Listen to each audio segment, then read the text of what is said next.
What's up, everybody? I hope you're doing well. Today we're going to talk about what to do if you're just feeling a little bit stuck when it comes to starting your practice. I'm talking to those of you who have decided I'm starting my private practice. You've set a timeline. I'm going to do it in this amount of months, and then I'm going to do this, that, and the other, and I'm going to be launched, and that time goes by, and for whatever reason, it just hasn't happened yet. If this is you, I see this all the time, so you're not alone, and honestly, I think this is just a really normal part of the process. When I see this come up, it seems like there's a few kind of common patterns that pop up. So I'm going to point out some of the patterns that I often see happen for folks when they're getting stuck starting their private practice and offer a few tips to help you get unstuck, because I want you to get going just as much as you want to get going. We've all been there before, right? Where you have a goal in mind in life, you have a plan, hopefully, for how it's gonna unfold, and you're like motivated, you're ready, it's happening, today's the day, now's the time, and then time passes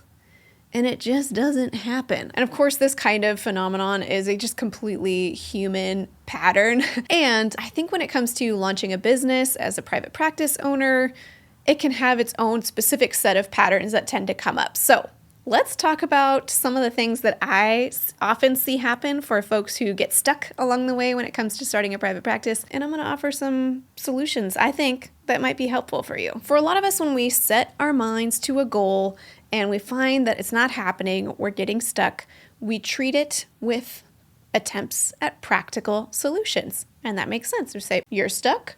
What do you need? What's the next step? And we'll tell ourselves these sort of practical tips to keep moving forward, but it still just doesn't happen, even if it's kind of quote unquote the right next step. So to me, when I hear that somebody is feeling stuck when it comes to starting their private practice, it's super important to first identify what kind of category of stuck you're in. Because certainly if you're having a practical problem, like you don't really know what the next step is, then the solution is a practical one. Here's your next step, do this. But a lot of times the problem is not a practical problem, and we try to treat it with a practical solution, which any of you who've ever done couples counseling before, or, been in a relationship with a person knows that trying to fix a problem that's emotional or something else with a practical solution is just a recipe for disaster most of the time. So that's kind of the idea I want to get at with today's episode. Identify the category of stuck that you're in if you've been stuck. And yeah, if you've been trying to treat the problem with more practical solutions and it hasn't been getting you where you want to go,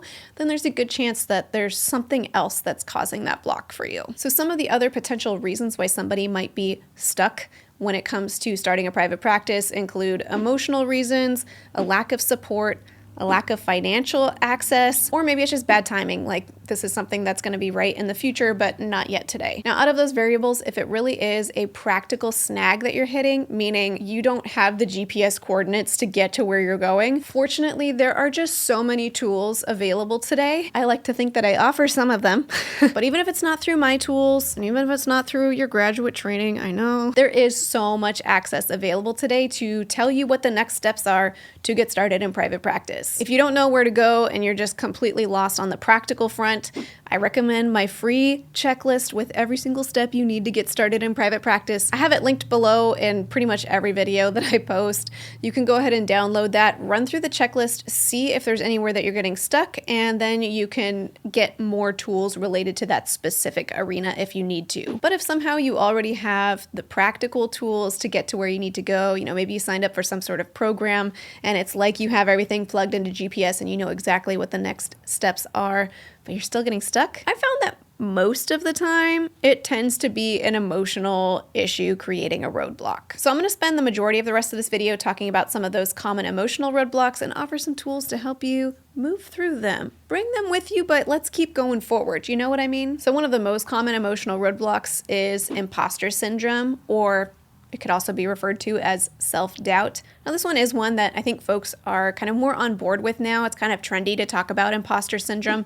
It's really that sensation of like, can I really do this? Am I qualified to be in private practice. Of course, make sure you have all the appropriate qualifications to work with therapy clients, but most of the time when it's coming up for us, it's like we have all the qualifications and then some, but we're just second guessing ourselves. So if somehow imposter syndrome or self-doubt is kind of the primary barrier keeping you from getting to your goal of starting a private practice, this one's a really good one to reach out to social support, maybe even get some practical reassurance from people who are doing the thing that you want to be doing to say, hey, am I qualified enough for this? To sort of check in with somebody who would have enough knowledge about that to be able to say like, don't even worry about that. You're totally fine, because that's most likely going to be their answer. Another category of emotional barrier that I see happen to folks that keeps them from starting their private practice is overwhelm. There genuinely are so many steps when it comes to starting a private practice. I wish it was like a 3-step process, and it's definitely not. When you see all the steps laid out on a piece of paper or in a PDF, like my free guide, you can see that maybe there's like 40 steps and it feels completely overwhelming. The potential piece of advice for how to overcome overwhelm if it's holding you back from starting private practice is, can you make the steps any smaller, or can you just focus on one step at a time? If one step in and of itself already feels overwhelming, that probably means there's a whole bunch of steps within that step as well. Another common emotional roadblock that I see that kind of keeps people back from starting their private practice is a values disconnect. You're disconnected with the reason for why you're doing this. So the values disconnect is about the why. Like, why am I pursuing private practice? And that's an important question to have the answer to for sure before you dive into, any major venture. The bigger the venture, the more rooted in the why we need to be in order to have that sort of intrinsic motivation that's needed to make that outcome happen. So if you're feeling disconnected from your why, then that would be a really good thing to pause and regroup on. Why the heck am I doing this? Why am I pursuing private practice? It's very important to identify what that is and make sure you're constantly coming back to this. Another category of emotional roadblock that I hear from folks is fear. Totally understandable and legitimate, by the way. Fears are a natural, normal reaction that our bodies have to say, like, is this really a good idea?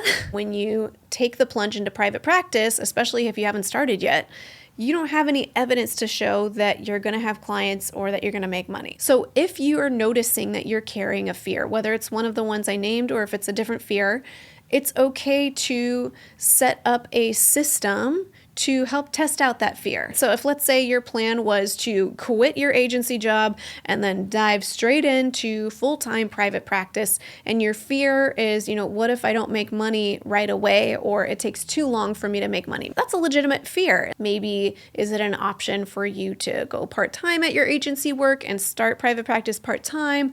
Or if it's not an option to do that, do you want to just build up your marketing on the side, just bit by bit while you're still at your agency? Whatever it might be, it's okay to pivot your path so that your fear is cared for well, because oftentimes fears are very legitimate. Obviously, emotional roadblocks can take many other forms other than these, but these just seem to be the categories of emotional roadblocks that I see come up most frequently when I'm talking to therapists who are feeling a bit stuck when it comes to starting a private practice. And if there's some other category of roadblock going on, timing, funding, whatever it is, then it's helpful to identify what that roadblock is and address it appropriately. Wherever you might be at, whether you're feeling stuck starting your private practice, you haven't started private practice yet, or maybe you've been in private practice for a long time, I hope you feel supported by this episode. And before we close, I'd like to thank TherapyNotes.com for sponsoring this video.